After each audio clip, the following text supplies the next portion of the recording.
It was back in 1984 when the robotic world of Transformers burst onto toy shelves for the first time, and it wasn't long before the toys were followed by a cartoon series, bringing the world of Optimus Prime, Megatron, the Autobots and the Decepticons to colourful, action-packed life. And in the UK the following year, the first episode of Transformers, officially known as More Than Meets the Eye, and known as Arrival from Cybertron for most British children of the era, due to the title on the VHS tape, began with a metallic alien world inhabited by nothing but robots. We see a war-torn world and the camera dips into a grungy trench, where a grill in the floor is pushed out and two Autobots, Wheeljack and Bumblebee, emerge. Wheeljack utters the first line of dialogue in the history of animated Transformers media. "There's not enough energy in these conductors to last a Cortex." And the rest is history. Over the next 5 minutes we hear the iconic transformation sound for the first time, see an epic chase across Cybertron as Wheeljack and Bumblebee turn into strange alien cars, pursued by triangular jets shooting at them from the skies. Surrounded by flames and injured in the fighting, things do not look good for the pair, until Wheeljack is able to extinguish the flames with spinning fans, and Bumblebee gets in the back of Wheeljack's cabin to recover. We then pay a visit to the Autobot headquarters, where we meet the leader Optimus Prime, who is receiving intelligence from another strange looking alien car, Jazz. But it wouldn't be long before all the Transformers we've met end up fleeing Cybertron, fighting a space battle and crash landing on Earth, where the Ark reformats them into normal human vehicles. From that point on, Wheeljack, Bumblebee and Jazz have car modes resembling human cars, and the alien vehicle modes from the first 5 minutes are long forgotten, until now. Takara Tomy's Dramatic Capture Cybertron Chase set gives Transformers the fans the chance to own those rare vehicles. Originally released individually, this 3-pack gives current collectors a chance to own these vehicles, recoloured to more closely match the original cartoon episode. As always with Takara Tomy, the packaging for this set is stunning.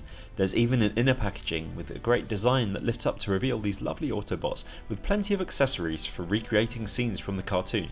So let's start with Jazz. The thing that jumps out immediately is how bright the white paint is, and how nicely it goes with the bright blue. This really is a figure straight out of the cartoon. With the saturation turned up, it's just lovely.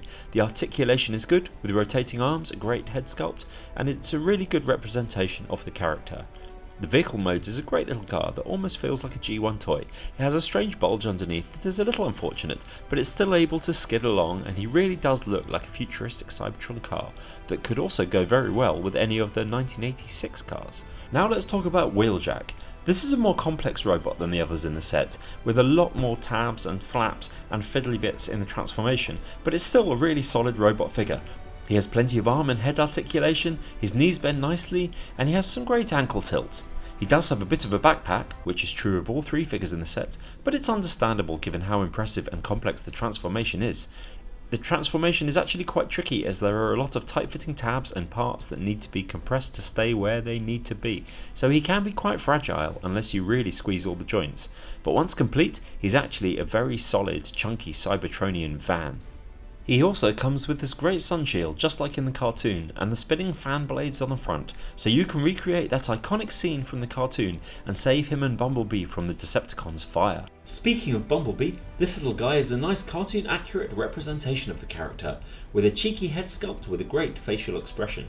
The feet are quite hollow and make him much more tricky to stand up compared to something like the Studio Series 86 Bumblebee, but he makes up for it with a nice level of articulation and a fun rocket pack. Although, when added on to the existing backpack, this makes him look like he's embarking on a mountaineering expedition. The actual transformation is quite simple, and any issues with the robot mode are forgiven when we see the beautiful space-age vehicle he converts into. He turns into a lovely little UFO spaceship-esque Cybertronian car, which to me really represents the essence of the Transformers homeworld. It's compact, tidy, a great colour, and what's even more fun is he can sort of fit inside the back of Wheeljack, just like he does in the show, although you do need to fold the wings up and squash the van roof a little to make this work. So here we have our 3 Cybertronian cars. Wheeljack has his fuel rods ready, and Bumblebee and Jazz are on hand to help out. With the 40th anniversary of the brand, there has been a lot of dipping into the franchise's past recently, and with this set, fans of the animated series get to go right back, not just to the beginning, but to the very first minutes of the franchise.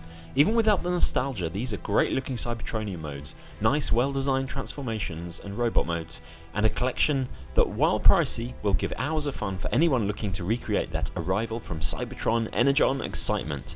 It is a tribute to the very first time the robots in disguise were brought to life, and I couldn't think of a better way to represent that initial early episode.